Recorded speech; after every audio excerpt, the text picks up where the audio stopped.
मेरा नाम पूर्वी है। आज मैं आप लोगों को अपनी आंखों से हुए एक धोखे के बारे में बताने जा रही हूँ।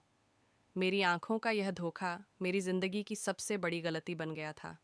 मेरी नंद मोहिनी बहुत शरीफ थी और बहुत सीधी सादी लड़की थी। जब भी उसका कोई रिश्ता आता तो वह बहुत खुश होती थी। जब लड़के वाले उसे देखने आते तो वह फटे पुराने से कपड़े पहनकर और अजीब सी हालत बनाकर लड़के वालों के सामने आ जाती थी।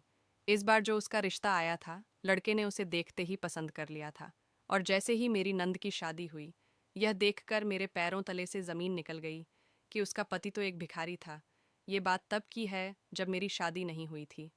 मैंने अपनी पूरे कॉलेज में टॉप किया था और मम्मी पापा से वादे के मुताबिक अगर मैंने टॉप किया तो मेरे पापा मेरा एडमिशन यूनिवर्सिटी में करवा देंगे। और इसी खुशी की वजह से मेरे पांव ज़मीन पर नहीं टिक रहे थे। कॉलेज से आते ही मुझे बस अपने पापा का बड़ी बेसब्री से इंतज़ार था कि कब वह अपनी दुकान से वापस आएंगे और मैं उनको यह गुड न्यूज़ सुनाऊंगी। अभी मैं अपनी मम्मी के पास बैठी हुई थी और यही सोच रही थी। थोड़ी देर बाद ही मेरे पापा काम से लौट आए। मैं अपने पापा की लाडली थी और उनकी छोटी बेटी थी। मेरे दो भैया थे और मेरी दो बहनें, जिनकी शादी हो चुकी थी। एक बड़े भैया की भी शादी हो चुकी थी। अभी एक छोटे भैया और मैं, हम दो भाई बहन कुंवारे थे। मेरे पापा मुझसे बहुत प्यार किया करते थे। जैसे ही मैं अपने कमरे से निकालकर नीचे हाल में पहुंची तो यह देखकर हैरान रह गई थी कि मेरे पापा नहीं बल्कि मेरे भैया आए थे, जिनकी आवाज़ को मैं पापा समझ रही थी। मैंने भैया से कुछ नहीं कहा और खामोश रही। मेरे भैया समझ गए थे कि मैं अपने पापा का इंतज़ार कर रही हूँ। इसीलिए वह अपनी मुस्कुराहट छुपाते हुए दरवाज़ा बंद करके मम्मी के कमरे की तरफ चले गए थे और मुझसे चाय बनाने को कह गए। तो मैं उनके लिए चाय बनाने किचन में चली गई। जब चाय लेकर मैं मम्मी के कमरे में गई तो भैया से पापा के बारे में पूछने लगी। उन्होंने मुझे कुछ नहीं बताया।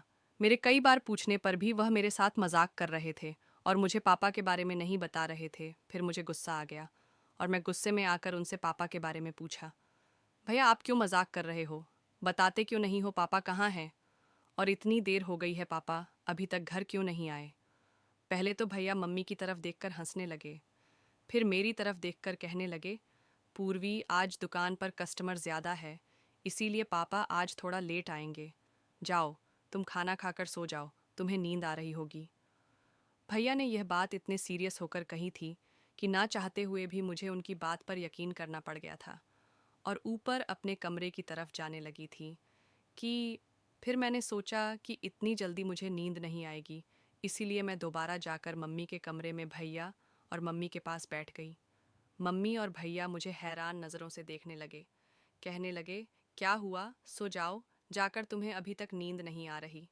मैंने तुमसे कहा तो है पापा, आज लेट आएंगे। मैंने कहा, कोई बात नहीं, मुझे इतनी जल्दी नींद नहीं आती। मैं आप लोगों के साथ बैठकर यहाँ पर पापा का इंतज़ार कर लेती हूँ। इतनी ही देर में दरवाजे की बेल बजने लगी। मैं फ़ौरन ही भागकर दरवाज़ा खोलने के लिए चली गई। दरवाज़ा खोलते ही मेरे पापा मुस्कुरा रहे थे और मुझे देख रहे थे। मैं उनको देखकर खुश हो गई और फ़ौरन उनके गले से लग गई। वह भी मुझे देखकर हंस रहे थे, जैसे उन्हें पता हो कि मैं उनके इंतज़ार में थी और मैं ही दरवाज़ा खोलने वाली हूँ। मैंने अपनी खुशी की वजह अपने पापा को बता दी। वो भी बड़ी खामोशी से मेरी बात को सुन रहे थे। शायद उन्हें पता था कि मुझे यही बात उनसे करनी थी। मैंने पापा को अंदर बुलाया और उनसे कहने लगी, पापा, आप तो आज लेट आने वाले थे। पापा कहने लगे, तुम्हें ऐसा किसने कहा? मैंने कहा, ऐसा तो मुझे भैया बता रहे थे। भैया पापा को देखकर हंसने लगे और कहने लगा, पापा, मैं पूर्वी के साथ मजाक कर रहा था। मेरे पापा से यही शर्त लगी हुई थी कि अगर मैंने कॉलेज में टॉप किया तो पापा मेरा यूनिवर्सिटी में एडमिशन कराएंगे।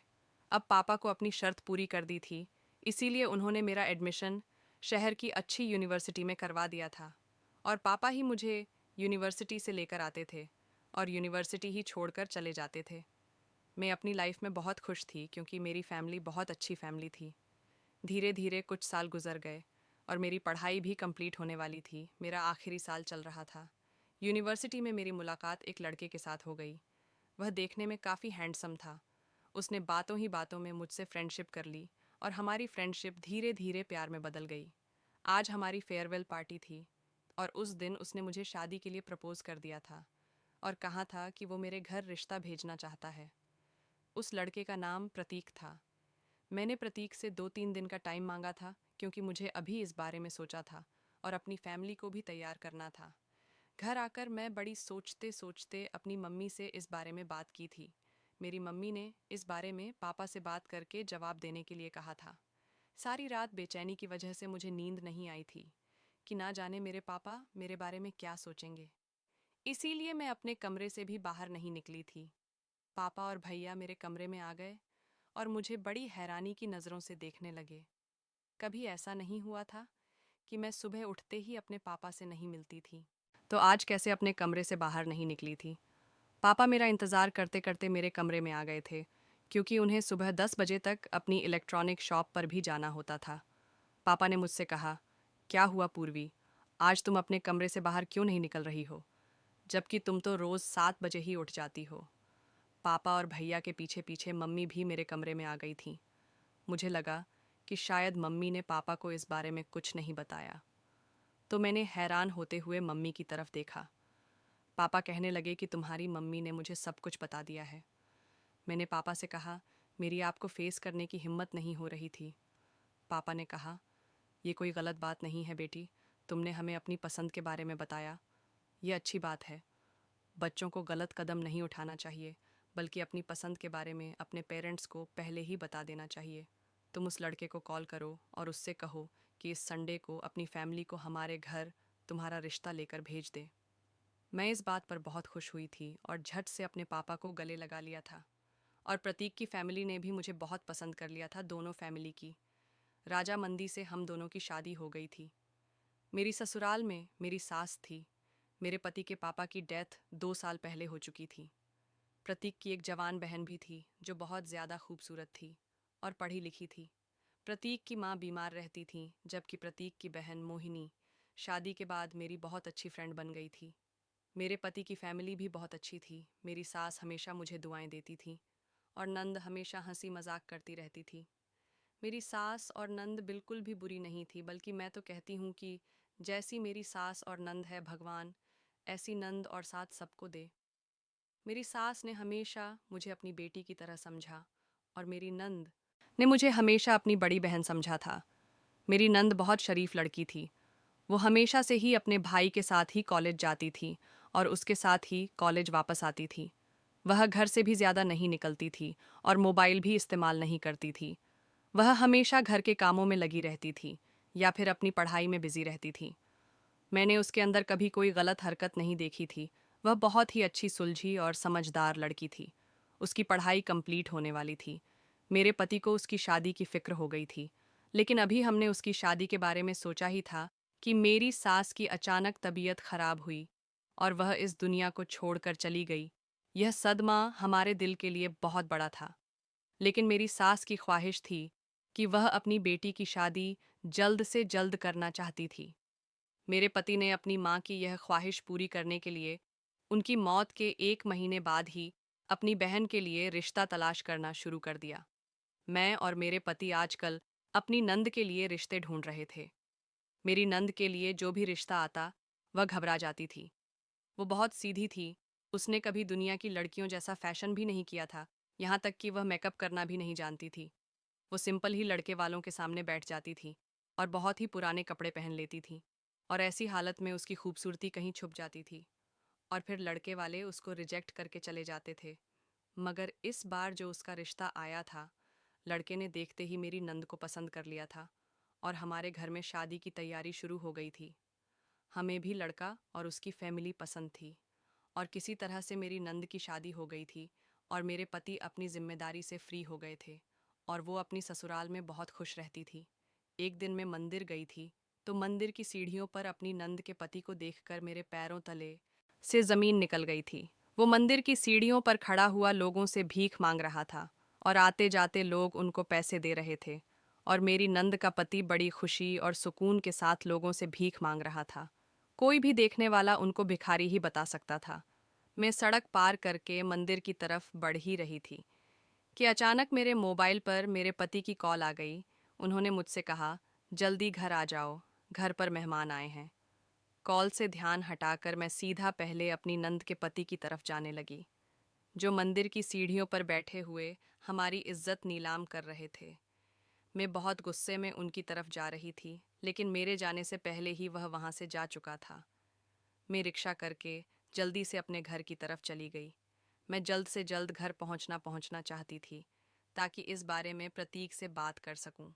यही सोचते हुए मैं घर पहुंची, तो घर के अंदर से मेरे पति के हंसने की आवाज़ें आ रही थीं। इसका मतलब था कि घर पर मेहमान आ चुके हैं। तो मैं जल्दी से अपने कमरे की तरफ गई और अपना हुलिया ठीक करके मेहमानों के पास चली गई। लेकिन वहाँ मौजूद मेहमान को देखकर मेरे पैरों तले से ज़मीन निकल गई थी, क्योंकि वहाँ पर कोई और नहीं, मेरी नंद का पति मेरे पति से बातें करने में बहुत बिजी था।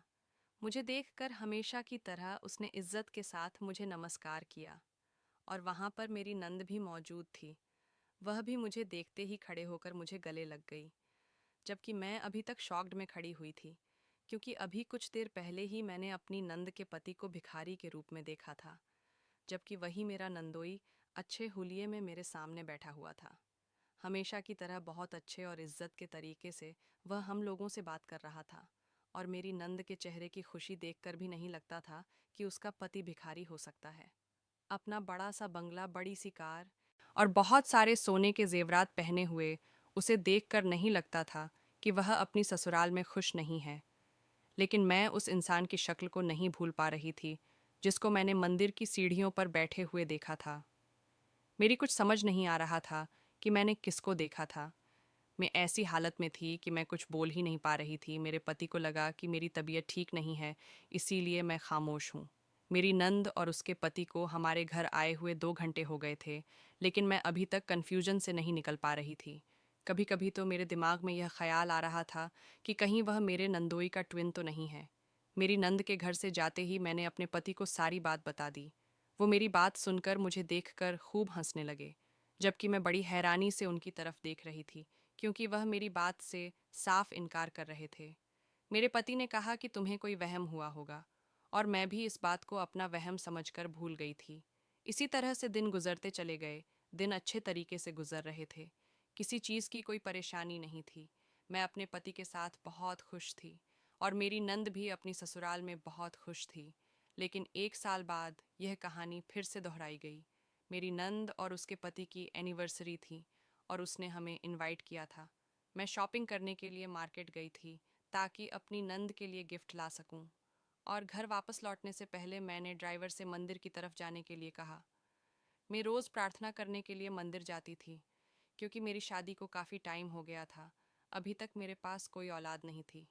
मैं आज मंदिर में भिखारियों को खाना बांटने के लिए गई थी। वहाँ पर सारे भिखारी लाइन से बैठे हुए थे, और मैं उन सबको अपने हाथों से खाना दे रही थी, और साथ साथ अपनी औलाद की खुशी देखने के लिए भी प्रार्थना करने के लिए कह रही थी। लेकिन जब मैं आखिर में एक भिखारी को खाने की प्लेट देने लगी, तो वही भिखारी मेरी नंद का पति था। इससे पहले मैं उनसे कुछ कहती, पीछे से किसी ने मेरे कंधे पर हाथ रखा। मैंने जैसे ही पलट कर देखा, वह मेरी कॉलेज की फ्रेंड थी। मेरी फ्रेंड मुझसे बहुत दिनों बाद मिली थी, इसीलिए मेरी लाइफ के बारे में पूछ रही थी। मैं उसकी बातों में लग गई थी, लेकिन उसके जाते ही जैसे मैंने पीछे पलट कर देखा, तो वहाँ पर कोई नहीं था। यहाँ पर कोई भिखारी नहीं था। सारे भिखारी यहाँ से जा चुके थे। मैं वहाँ पर खड़े होकर अपने नंदोई को ढूंढने लगी, जो भिखारी के रूप में था। 1 डेढ़ घंटा लगातार मैंने उसको पूरे मंदिर में तलाश किया, लेकिन वह मुझे कहीं पर नज़र नहीं आया। उसके बाद मैं थक हार कर अपने घर को वापस लौट आई, मगर मेरा दिमाग अभी भी कंफ्यूज हो रहा था। मैं बहुत परेशान थी, क्योंकि 1 साल पहले भी मेरे साथ यही सब कुछ हो चुका था। मेरी नंद का पति, जिसको मैंने भिखारी की हालत में देखा था, आज फिर वही भिखारी था जो मेरा नंदोई था। और आज मैंने अपने पति से इस बारे में क्लियरली बात करने का फैसला कर लिया था। मैं दरवाजे के पास खड़ी हुई टहल रही थी। जैसे ही मेरे पति घर में दाखिल हुए, उन्होंने मेरी तरफ देखा तो मैं चेहरे से ही परेशान लग रही थी। उन्होंने मुझे देखते ही पूछा कि क्या हुआ है, क्यों टहल रही हो, तुम्हारी तबीयत तो ठीक है ना। मैंने अपने हाथ में अपने पति का बैग पकड़ा और अपने पति को आज की हुई सारी बात बता दी। वो एक बार फिर उस बात को मेरा वहम काकर टाल रहे थे, क्योंकि उनका कहना था कि वह भी तो रोज़ घर से निकलते हैं ऑफिस जाने के लिए या किसी और काम के लिए, तो रास्ते में उन्होंने तो ऐसा कभी कुछ नहीं देखा जैसा मुझे दिखाई देता है। अगर उनकी बहन का पति भिखारी है, तो किसी और को क्यों नहीं नजर आता? और उनकी उसकी बात ने मुझे शॉक्ड कर दिया था। मैंने नौकरानी को खाना लगाने के लिए कहा, क्योंकि मैं अपने पति की इस बात से एग्री थी कि मेरे सिवा किसी ने भी मेरी नंद के पति को भिखारी के रूप में नहीं देखा था। लेकिन भिखारी तो हर जगह घूमते हैं, तो वो मेरे अलावा किसी और को क्यों नहीं दिखाई देता? मैं सोच सोच कर परेशान हो गई थी। हम दोनों हस्बैंड वाइफ ने खाना खाया, लेकिन खाना खाते हुए भी मेरे दिमाग में वही सारी बातें घूम रही थीं। फिर नौकरानी से मैं चाय बनाने को कहा। वह मेरे और मेरे पति के लिए कमरे में ही चाय लेकर आ गई थी। मैंने अपनी नंद के घर एनिवर्सरी में ले जाने के लिए जितनी भी शॉपिंग की थी, वह सारी अपने पति को दिखाने लगी। कल हम लोगों को अपनी नंद के घर एनिवर्सरी में जाना था। हम दोनों बहुत ज़्यादा रिलैक्स फील कर रहे थे और एक दूसरे के साथ बातों में बिजी थे। अगले ही दिन शाम के टाइम पर हम लोग कार से अपनी नंद के घर जाने के लिए निकल गए थे, तो सामने फिर से मैंने इस भिखारी को देखा जो मेरी नंद के पति जैसा लगता था।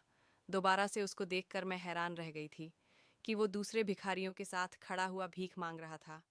तो मैंने जल्दी से अपने पति को इशारा करते हुए दिखाया जहां पर वह भिखारी खड़े हुए थे। जब मेरे पति ने मेरी तरफ गौर से देखा तो मैं भी हैरान रह गई कि वहां पर तो कोई भी नहीं था, जबकि कुछ देर पहले भिखारियों का पूरा ग्रुप खड़ा हुआ था। मेरे पति कहने लगे, पूर्वी लगता है तुम्हें चश्मे की ज़रूरत है। तुम अपने दिमाग पर ज़्यादा ही स्ट्रेस लेने लगी हो इस बात को लेकर। यह बात कहते हुए मेरे पति ने कार आगे बढ़ा ली, क्योंकि हमें जाने में लेट हो रहा था और मेरे दिमाग में यकीन हो चुका था कि ज़रूर कुछ तो गड़बड़ है और इस बात के बारे में मैं जानकर ही रहूंगी, चाहे मुझे कुछ भी करना पड़े। यही सब सोचते सोचते रास्ता पूरा हो गया था और मेरी नंद का घर आ गया था। मेरी नंद के घर पर बहुत अच्छी डेकोरेशन हुई थी। उसका बहुत बड़ा बंगला था जिसमें नौकर काम किया करते थे। उसके घर और उसकी फैमिली को देखकर नहीं लगता था कि यह किसी भिखारी का घर है या किसी भिखारी की फैमिली है। मुझे अपनी आंखों पर पूरा विश्वास था। मैं अपनी आंखों के देखी हुई बात को बार बार नहीं झूठ ला सकती थी और अब मुझे सच्चाई जानकर ही रहनी थी। मेरे पति ने अचानक ही मुझे हाथ से हिलाया तो मैं होश में आ गई थी। उन्होंने मुझे कार से उतरने के लिए कहा। कहने लगे, पूर्वी, ना जाने तुम किन ख्यालों में खोई रहती हो। चलो, हम लोगों को अंदर भी जाना है, लेट हो रहा है। उन्होंने जब मुझे मुस्कुराते हुए कहा तो मैं भी उन्हें मुस्कुराकर देखने लगी और कार से उतर गई और हम लोग बंगले के अंदर चले गए। मेरी नंद बहुत खूबसूरत लग रही थी। उसने बहुत सारा जेवर भी पहना हुआ था और वह बहुत ज्यादा खुश लग रही थी। अपनी नींद के चेहरे की खुशी देखकर थोड़ी देर के लिए मैं सब कुछ भूल गई थी। कुछ देर बाद वहां पर केक कट किया गया। मेरी नंद का ससुराल काफी बड़ा था और उसने काफी सारे लोगों को इनवाइट किया था। हर कोई वहां पर मेरी नंद की खूबसूरती और उसकी आदत के बारे में तारीफ कर रहे थे और साथ ही साथ उसके पति की भी बहुत तारीफ कर रहे थे। ये सारी बातें सुनकर मुझे और मेरे पति को बहुत खुशी मिल रही थी कि मेरी नंद बहुत किस्मत वाली है जो उसे इतनी अच्छे ससुराल वाले मिले हैं। अभी हम लोग केक कट करने के बाद फ्री ही हुए थे कि इतनी देर में ही मैंने अपने नंदोई को घर के बैक साइड पर जाते हुए देखा। मैं ना चाहते हुए भी अपनी नंद के पति का पीछा करने लगी। जब वहां पहुंची तो हैरान रह गई कि यह यही भिखारी का ग्रुप था जिसको मैं हर बार देखा करती थी। उनके सामने खड़े होकर मेरी नंद का पति उन लोगों को खाना सर्व कर रहा था। वह लोगों को बहुत ही ज्यादा इज्जत दे रहा था, जैसे वो लोग कोई भिखारी नहीं बल्कि बहुत बड़े लोग हों। मैं यही सोच रही थी कि मैं इस बारे में अपनी नंद के पति से पूछ लूं, लेकिन फिर मेरे दिल में ये ख्याल भी आता कि कहीं उनको बुरा ना लग जाए, उसे ऐसा ना लगे कि भाभी शक कर रही है। ये सोचकर मैं पीछे पलटने लगी तो उसी वक्त मेरे नंदोई ने पीछे पलटकर देखा तो मैं हैरान रह गई थी, जबकि मेरा नंदोई मुस्कुराते हुए मेरी तरफ देख रहा था। वो कहने लगा, भाभी, आप यहाँ क्या कर रही हैं? क्या हुआ? आपको कुछ चाहिए? मैंने कहा, नहीं नहीं, मुझे कुछ नहीं चाहिए, बस वह मेरा दिल थोड़ा घबरा रहा था तो मैंने सोचा यही कहीं टहल लेती हूँ। मैंने झूठ बोलते हुए अपने मतलब की बात पूछी, कहा, आप यहाँ पर क्या कर रहे हैं और यह लोग कौन हैं? तो मेरी नंद के पति ने मुस्कुराते हुए कहा, भाभी, यह लोग भिखारी है। यह इन गरीबों का हक है। अगर हम इन्हें भूल जाएंगे तो हमारे देश से गरीबी कभी नहीं मिटेगी। जब हम ही अपनी खुशियों में इन गरीब लोगों को याद नहीं रखेंगे तो फिर इन लोगों का क्या होगा? हमें तो इस देश से गरीबों को ख़त्म करना चाहिए, लेकिन हम भूखे गरीब लोगों की मदद नहीं करके अपने देश में गरीबों को और ज़्यादा बढ़ावा दे रहे हैं। हमें तो ऐसे लोगों को ढूंढना चाहिए और उनकी मदद करनी चाहिए। हमें अपने सुख दुख में इन लोगों को शामिल करना चाहिए और इन लोगों को पेट भर के खाना खिलाना चाहिए, इनकी हर ज़रूरत को पूरा करना चाहिए। भाभी, मुझे गरीबों को खाना खिलाने से बहुत खुशी मिलती है। मुझे बहुत खुशी मिलती है जब कोई मेरी वजह से पेट भर के सोता है। अगर भगवान ने मुझे इस काबिल बनाया है तो फिर मैं क्यों ना इन गरीबों की मदद करूं। यही वजह है कि मैं अपने सुख दुख में इन लोगों को याद करना नहीं भूलता। मेरी नंद के पति ने मेरी आंखें खोल दी थीं। आखिर वह ठीक ही तो कह रहे थे।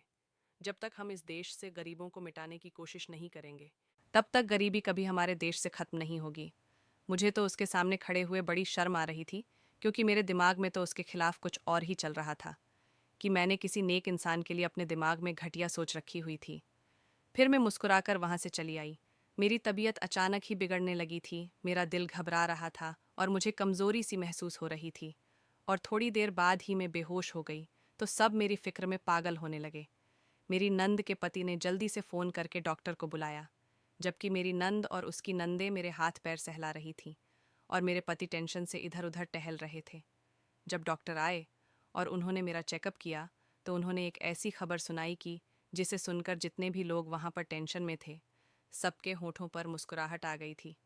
डॉक्टर ने बताया कि मैं प्रेग्नेंट हूँ। यह सुनकर मेरे पति भी बहुत ज़्यादा खुश हो रहे थे, लेकिन साथ ही साथ डॉक्टर ने ब्लड प्रेशर लो भी बताया और मुझे आराम करने के लिए डॉक्टर ने मुझे ज़्यादा से ज़्यादा आराम करने के लिए कहा था और मुझे नींद पूरी करने के लिए कहा था। वैसे भी मुझे बहुत नींद आ रही थी और मैं सो गई और मैं बहुत देर बाद जागी थी, जिसकी वजह से उस रात मुझे अपनी नंद के घर ही रुकना पड़ गया। उस रात मेरी नंद और उसके ससुराल वालों ने हमारी खूब खातिर की थी। काफ़ी टाइम तक तो सब लोग आपस में बातें करते रहे और उसके बाद अपने अपने कमरों में सोने के लिए चले गए। रात के 3 बज रहे थे। जब मेरी प्यास की वजह से आंख खुली, तो मैंने इधर उधर देखा और मैं जगह को पहचानने की कोशिश कर रही थी, क्योंकि मेरे सर में बहुत दर्द हो रहा था और मुझे कुछ ठीक से याद नहीं आ रहा था। हल्की हल्की रोशनी होने की वजह से कुछ समझ नहीं आ रहा था, मगर अपने बराबर में अपने पति को सोता हुआ देखकर मेरे अंदर थोड़ी हिम्मत आ गई थी और मेरे दिमाग ने काम करना शुरू किया। तो पता चला कि मेरी तबीयत ठीक नहीं थी और मैं यहीं पर सो गई थी। और उस टाइम मैं अपने घर नहीं बल्कि अपनी नंद के घर पर हूँ। मुझे बहुत तेज़ प्यास लग रही थी। साइड टेबल पर जग रखा हुआ था, लेकिन उसमें भी पानी नहीं था। शायद रखना भूल गए होंगे। मैंने सोचा अपने पति से पानी लाने के लिए बोल देती हूँ, लेकिन मेरे पति बहुत ज़्यादा गहरी नींद में सो रहे थे, इसलिए मैंने उनको उठाना बेहतर नहीं समझा। सोचा कि खुद ही जाकर पानी ले आती हूँ। धीरे धीरे चलकर मैं कमरे से निकल गई और थोड़ी ही दूरी पर मुझे किचन नज़र आ गया। मैंने जल्दी से पानी की पिया और कमरे की तरफ आने लगी। तभी अचानक मुझे किसी के बातें करने की आवाज़ आ रही थी। ये मेरी नंद का कमरा था। वो दोनों पति पत्नी आपस में कुछ बातें कर रहे थे। मेरी नंद अपने पति से कुछ कह रही थी, लेकिन मुझे ठीक से कुछ सुनाई नहीं दे रहा था। तो मैंने थोड़ा सा आगे बढ़कर उनकी बातें सुनने की कोशिश की। मुझे उन लोगों की बातें तो नहीं सुननी चाहिए थीं, यह गलत था, लेकिन जो मैंने सुना वह बहुत हैरत में डालने वाली बात थी। वो अपने पति से कह रही थी, आप प्लीज़ जल्दी घर आ जाया करो, मुझे आपकी फ़िक्र लगी रहती है। मेरी नंद अपने पति से यह बात कह रही थी। वो कहने लगा, मोहिनी, तुम इस बात की टेंशन मत लिया करो। तुम ज़्यादा देर तक मेरा वेट मत किया करो और सो जाया करो। मेरा तो ये रोज़ का ही काम है। आखिर तुम कब तक मेरा इंतज़ार करती रहोगी? वैसे भी तुम्हारी तबीयत ठीक नहीं रहती है। मुझे देर हो जाती है तो तुम परेशान मत हुआ करो। मेरी नंद अपने पति की बातों पर मुस्कुरा रही थी। उसने अपने पति से कहा, अच्छा, मेरी बात सुनो। मुझे लगता है भाभी को आप पर शक हो गया है, तो आप उनके सामने थोड़ी सावधानी बरता करो। उसके पति ने कहा, ठीक है, अब काफ़ी रात हो चुकी है, सो जाते हैं। यह कहकर उन्होंने अपने कमरे की लाइट बंद कर ली और मैं भी कमरे की तरफ आ गई थी। अब मेरी टेंशन और भी ज़्यादा बढ़ गई थी। न जाने ये लोग क्या छुपा रहे थे। मुझे अपनी नंद के फ्यूचर की फ़िक्र हो रही थी। मुझे कुछ समझ नहीं आ रहा था कि वह शक वाली बात क्यों कर रही थी। उसी की मुझे बहुत ज़्यादा फ़िक्र हो रही थी। आखिर यह लोग मुझसे कुछ ना कुछ तो छुपा रहे थे। थोड़ी देर तक तो मैं सोचती रही और उसके बाद में सो गई थी। सुबह हम सब लोग एक साथ बैठकर नाश्ता कर रहे थे। मैं बड़ी गौर से अपने नंदोई की तरफ देख रही थी और उसकी बातें नोटिस करने की कोशिश कर रही थी। तभी अचानक मेरे पति ने कहा कि पूर्वी, तुम्हें अब अपने खाने पीने पर बहुत ज़्यादा ध्यान रखना है। मैं अपने पति की बात पर मुस्कुरा दी थी, लेकिन मुझे कुछ खाने का मन नहीं कर रहा था। लेकिन सबके कहने के मुताबिक मैं फिर भी थोड़ा बहुत खा रही थी। नाश्ते के बाद मेरे पति ने मुझसे घर चलने के लिए कहा, जबकि मुझे यहाँ पर रुक कर सच्चाई का पता लगाना था। और मैं यहाँ पर रुकना चाहती थी, लेकिन मेरे दिमाग में यहाँ पर रुकने के लिए कोई बहाना समझ नहीं आ रहा था। लेकिन अचानक मेरी नंद बोल पड़ी और मेरे पति से कहने लगी, आज रात तक और भाभी को यहाँ पर रुकने दीजिए, अब तो आप घर जाते ही ऑफिस चले जाओगे, तो भाभी घर पर अकेली रह जाएगी। आप भाभी को यहीं रहने दो। रात को जब आप ऑफिस से घर जाओगे तो भाभी को लेते चले जाना। मेरी हालत देखते हुए मेरे पति इस बात पर एग्री हो गए और मैं अपनी नंद के घर पर रात तक और रुक गई थी। मेरी नंद की नंदें और जेठानियाँ भी वहाँ पर रुकी हुई थीं। मेरी नंद का पति अपने सब भाई बहन से छोटा था और अपनी पूरी फैमिली का लाडला था। मेरी नंद मुझे आराम करने के लिए कमरे में ले गई। मेरी नंद मुझे कमरे में छोड़कर आराम करने का कहकर खुद बाहर चली गई। मुझे बड़ी टेंशन हो रही थी कि मैं किस तरह से सच्चाई का पता लगा सकूं, क्योंकि मेरे पास सिर्फ रात तक का ही टाइम था।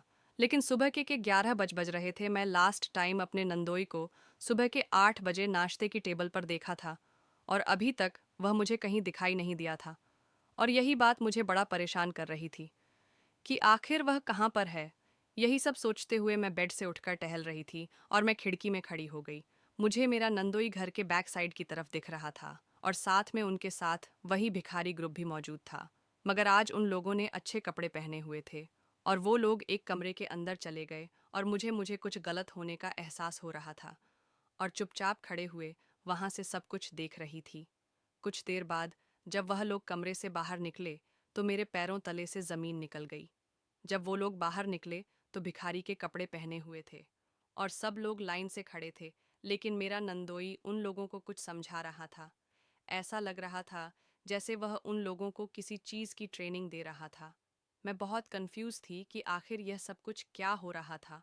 वो उन्हें किसी परफेक्ट ट्रेनर की तरह समझा रहा था और वो उसकी बात मान रहे थे। दूर होने की वजह से ज़्यादा समझ में कोई बात नहीं आ रही थी। अब मेरा नंदोई हाथ में मैप लेकर उन्हें कुछ समझा रहा था। वो शायद उनका काम करने का तरीका समझा रहा था। लगभग आधा घंटा मेरे नगरी ने उन्हें ट्रेनिंग दी, जबकि मुझे उस पर बहुत ही गुस्सा आ रहा था और दिल कर रहा था कि अब भी उसकी सारी सच्चाई सबके सामने खोल दूं, जो अमीर और जवान होने के बावजूद भी लोगों को लूट रहा था। वो लोग अपने अपने हुलिये बदलकर दूसरे दरवाजे से निकलकर बड़ी वैन में बैठकर चले गए, तो मैं भी वहां से हट गई और बेड पर आकर लेट गई। इतना सब कुछ देखने के बाद मेरे सर में दर्द और भी ज्यादा होने लगा था। मुझे हैरत इस बात पर हो रही थी कि मेरी नंद अपने पति का कैसे साथ दे सकती है। अभी के यही सब सोच रही थी और सोचते सोचते ही सो गई थी। लगभग 1 घंटे तक मैं कमरे में लेटी हुई सोती रही। जब मुझे जोर जोर से रोने की आवाज़ सुनाई थी तो मेरी आंख खुली और मैं जल्दी से अपने कमरे से बाहर निकली। और सामने जो होता था वो देखकर मुझ पर तो आसमान ही टूट पड़ा था, क्योंकि मेरी नंद बेहोश पड़ी हुई थी और का सारे घरवाले रो रहे थे। मैं जल्दी से अपनी नंद के करीब गई और उसे होश में लाने की कोशिश करने लगी। मैंने पूछा, ये सब क्या हो रहा है मोहिनी, बेहोश कैसे हो गई? तो उसके ससुराल वालों ने बताया कि जहाँ इसका पति काम करता है वहाँ की फैक्ट्री में आग लग गई है। ये बात सुनते ही मेरे कदमों तले से ज़मीन निकल गई थी। कुछ देर पहले हंसी मजाक से भरा घर गम में बदल गया था, जबकि मुझ में तो इतनी भी हिम्मत नहीं थी कि मैं बता सकूं आपका बेटा काम फैक्ट्री नहीं बल्कि भीख मांगने के लिए गया था। मेरे पति भी ये खबर सुनकर ऑफिस से सीधे मेरी नंद के घर चली आई और अपनी बहन की हालत देखकर उनकी भी हालत नाजुक हो गई। सब लोग बुरी तरह से रो रहे थे, क्योंकि खबर यह मिली थी कि मेरी नंद के पति की डेथ हो गई थी। मेरी नंद का पति सब बहन भाइयों में सबसे छोटा और अपनी माँ का लाडला बेटा था। छोटा होने के बावजूद भी उसके घर वालों का कहना था कि वह बहुत समझदार था। मेरी नंद के ससुराल वालों का भी रो रो कर बहुत बुरा हाल था। मेरी नंद अपनी ससुराल में बहुत खुश रहती थी। इस बंगले के अलावा और भी उनके काफ़ी सारे घर थे और गांव में ज़मीन पड़ी हुई थी। सुनने में यही आया था कि मेरी नंद का पति बहुत अच्छी कमाई करता था। हमें रिश्ता करते टाइम तो फैक्ट्री का मैनेजर होने के बारे में बताया था और देखने से भी उनकी फैमिली पढ़ी लिखी और समझदार लगती थी और मेरी नंद को भी पलकों पर बिठाकर रखते थे। मगर शायद उसके पति की जिंदगी इतनी ही लिखी थी। वो बेचारी इतनी जल्दी विधवा हो गई थी। रात का टाइम होने वाला था, लेकिन मेरी नंद के पति का अभी तक कोई पता नहीं था। वो कहाँ है, जिंदा भी है या नहीं, क्योंकि लोगों का कहना था कि वह मर गए हैं। मेरी नंद ने रो रो कर अपनी हालत खराब कर ली थी। सब लोग भी बहुत ज्यादा बुरी तरह से रो रहे थे। रात के 10 बज गए थे, लेकिन मेरे नंद के पति का अभी तक कोई पता नहीं था कि तभी बाहर से आते लोगों ने सबका ध्यान बटा दिया था। जो सबने देखा वह सब लोग देखते ही रह गए, और देखने वालों का अपनी आंखों पर यकीन नहीं आ रहा था, क्योंकि सामने ही मेरी नंद का पति और उसके साथ काफी सारे लोग जो भिखारी बनकर उसके साथ गए थे, वह भी उसके पीछे ही खड़े हुए थे, जबकि हम सब आंखें बढ़कर उनको देख रहे थे कि यह हकीकत है या सपना। सबसे पहले मेरी नंद दौड़कर अपने पति के गले लग गई और अपने पति को छू छू कर यकीन करने की कोशिश कर रही थी कि उसके सामने उसका पति ही खड़ा है, या फिर यह उसकी आंखों का धोखा है। जबकि मेरे नंदोई ने मुस्कुराकर उसे यकीन दिलाने की कोशिश की कि वह उसका अपना पति ही है। फिर सब लोग मेरे नंदोई के करीब गए और उसके हाल पूछने लगे। मैं भी अपने नंदोई की तरफ गई और बड़ी हैरानी से उनकी तरफ देख रही थी।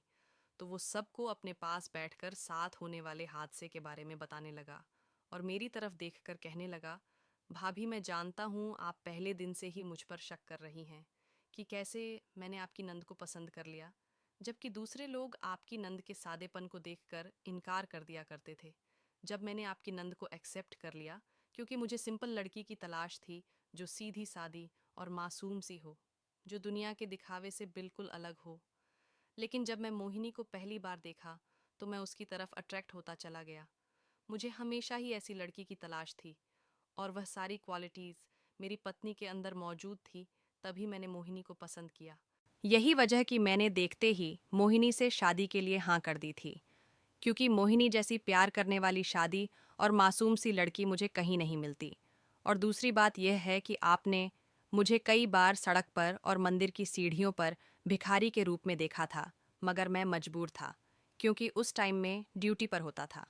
कुछ लोग भिखारी के भेष में छोटे मासूम बच्चों की पकड़ कर रहे थे, जिनका हमने 1 साल पहले पता लगा लिया था, लेकिन उनके गैंग के अभी कुछ लोग बाकी रह गए थे, जिनको हम अब पकड़ने की कोशिश कर रहे थे। इसी सिलसिले में मुझे अपने ऑफिसर्स के साथ मिलकर उनके जैसे ही हुलिये हैं, मैं उनकी तलाश करनी थी और उनको सज़ा दिलवानी थी, जो छोटे बच्चों की जिंदगियों के साथ खिलवाड़ कर रहे थे। और आज शाम ही हमें पता चला था कि एक स्कूल है जहाँ पर वह लोग बच्चों को उठाकर लेकर जाएंगे।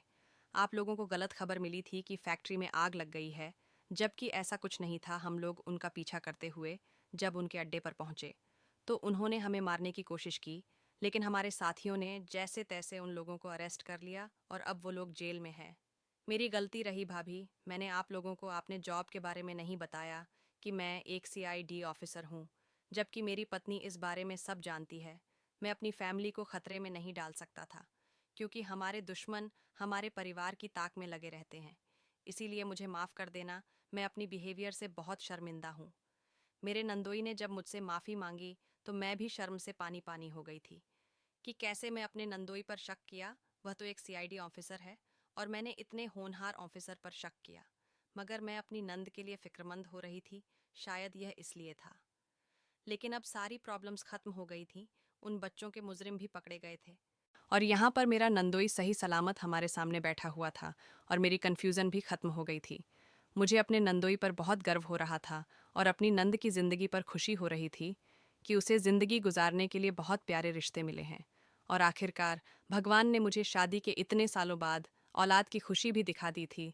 मैंने एक प्यारी सी बेटी को जन्म दिया था और मैं अपनी बेटी के भाग्य की हमेशा प्रार्थना करती हूँ। मैं भगवान से प्रार्थना करती हूँ कि जैसी प्यार करने वाली ससुराल मुझे मिली और जैसी मेरी नंद को मिली, ऐसी ससुराल हर बेटी को मिलनी चाहिए और हर लड़की की ज़िंदगी हंसी खुशी गुजरे। दोस्तों, उम्मीद करती हूँ आपको हमारी कहानी पसंद आई होगी। कहानी पसंद आई है तो वीडियो को लाइक करें, चैनल पर नए हैं तो चैनल को सब्सक्राइब करें और हाँ, नोटिफिकेशन बेल को ज़रूर दबाएं ताकि अगली अपडेट सबसे पहले आपको मिले।